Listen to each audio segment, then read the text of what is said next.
So the difference between a home loan and a commercial loan comes down to two elements. Firstly, on a home loan, you will get a 20-year term where a commercial loan will be 10 years. Secondly, your loan to value. So the banks will look at a maximum of 70% on a commercial loan. And then the third element to it as well comes down to the repayment ability.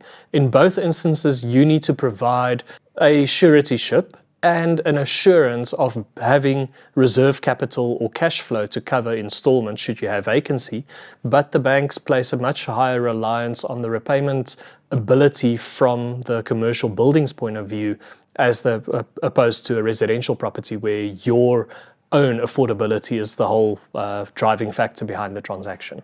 On a commercial transaction, the banks first and foremost look at the property. So they want to see what your existing cash flows are.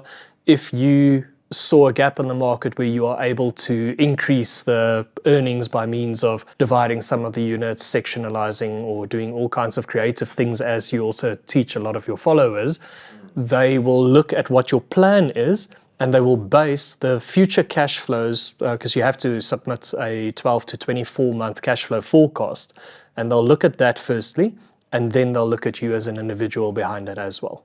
So you can make use of your existing rent rolls if it's sufficient to make the deal work. But over and above that, and we find it quite often where a purchaser will have bought a property that's severely distressed. It's been standing vacant for 8 months, but the area is good. They are astute enough to make it work, or if they're not, they've got the requisite management team behind them in terms of a rental agent or potential contracts for getting rentals in.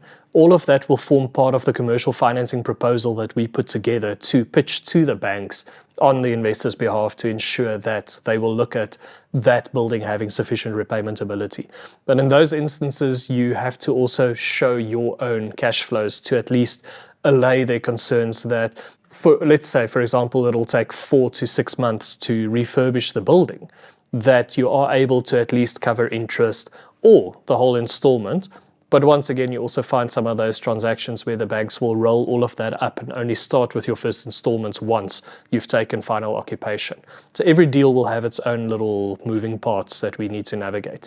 The way that the banks distinguish between residential and commercial is intent, first and foremost. So even if you were to buy a house and split it up into rooms or a commune, build a bunch of back rooms, your use and intent behind the purchase of that property comes down to commercial operation.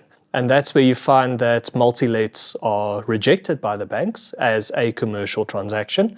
They do not offer financing in residential terms for that. It's a commercial operation. Over and above that, also your zoning comes into play. So anything zoned residential 3 and upwards will be considered as commercial. And an office block or a block of flats, obviously the purchase from an individual or consortium's point of view, you're not buying a block with 20 units in it for you and your family to live in. Obviously, you want to earn an income out of it.